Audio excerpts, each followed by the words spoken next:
Hi, Living It Out Team 4. Welcome to the video for this week and Merry Christmas. I feel like I really can say that now with Christmas next week. And we are really working pretty far ahead due to the holidays. So this Living It Out is actually for the week of January 4th. And I know, isn't that crazy? We kind of talked about at training that we wanted to get to the point of working ahead a bit, and the holidays are really pushing this. I don't think this will be a common thing, but we're going for it right now, and I'm so glad to have you.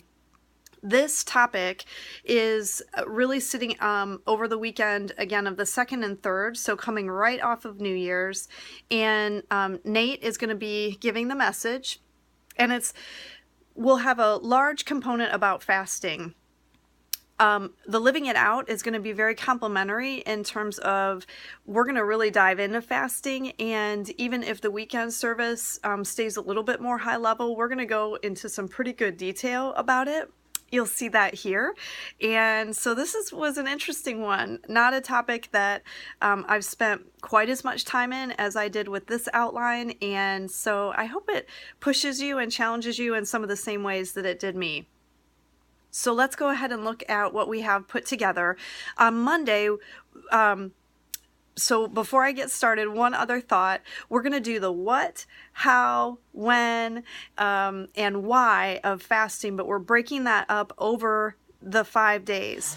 So this again is going to be a little bit trickier in that we're sitting pretty close to each other, and some of the resources that I gave you are the same. So you'll notice there's some same links in the intros, but that's because one day we'll be covering the what that's included in that link.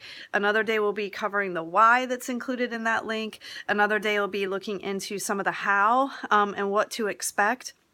So this is a little bit like the prodigal son, where you sort of have your lane and I need you to stay in it.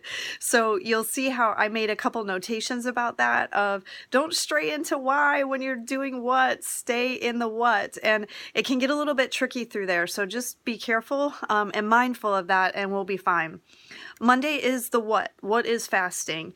And the link that I included in a couple different days is from Cru, and they have a really extensive resource on fasting, and we typically think of it as being with food or water, and that is the traditional way, but we also want to make note that if people aren't able to fast that way, that there are some other options. The Tuesday is the why of fasting. Why? What does it do? And what does it show us biblically in terms of our relationship with God? So you'll see that there is sort of an interesting tie-in for where Jesus assumes that his followers will fast. He doesn't say if you fast, but he says when. So that was pretty challenging to me, and a thought that I need to pray about. And then on Wednesday, the how and when to fast. This is where it gets into a little bit more of the practical sort of 1, 2, 3s.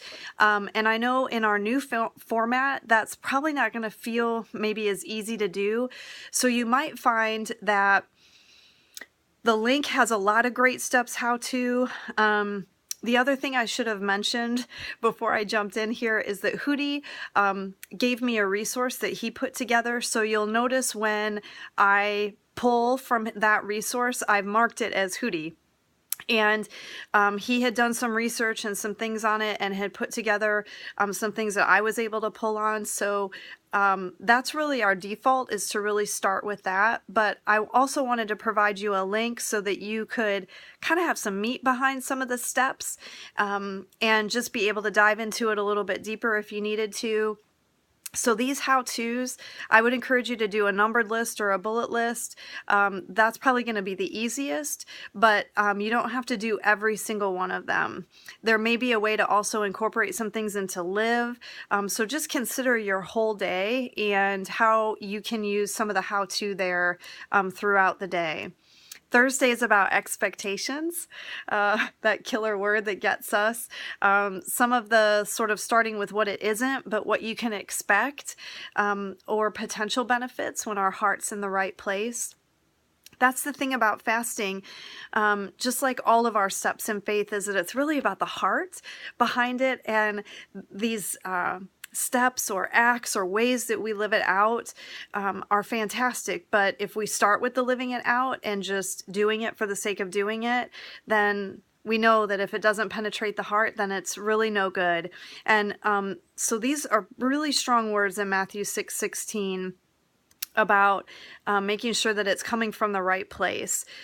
You'll notice there's a note there about like group fasting as well as individual fasting, and that all comes back to motivation and heart. So just be sure and pick up on that there. Then on Friday, it's about fast and pray. And so, yeah, it's great to fast, right? Great spiritual discipline. But if we're not praying along with it and really, again, creating a exchange so that we're not just fasting for fasting's sake, but we're also praying during that time when maybe we would have normally had a meal, or normally when that physical need arises, that we're taking some time in really deep prayer. So there's a couple resources there to help get you through that. And so check out those links. There's some very specific things that we'd really like to see the whole church praying for, or those who make a commitment to it. So be sure and include those, maybe even in the prayer section. You could do that in Live. It doesn't have to be in that intro piece, but those are noted there too. Remember, this format is, back to where you're going to set up those tension points. And I tried to identify those in most of the days. If I didn't, I think these are a little bit more obvious, maybe sometimes than they normally are. Then you're going to go right into context. So be sure and set up those verses. What's happening? Plant that reader's feet in where they are. The beginning of January might be a time when we could pick up some great readership because it's January. That might be a personal goal for a lot of people. And so I want to be sure that the living it out for this month is really tight on those things. And we might have some new readers who aren't used to, like, where is this coming from? And so be sure and set up the context of the verses right before you go in to read it. Those believe it questions again are get them working with it and applying it from the verses. That if I believe what this verse says, so what do I need to believe? Then I can live it out. And that's what leads to those questions and how they tie together. All right, I've talked enough. I hope that that's enough information for you. I'm just so glad to work with each of you. So our best for His glory, and Merry Christmas.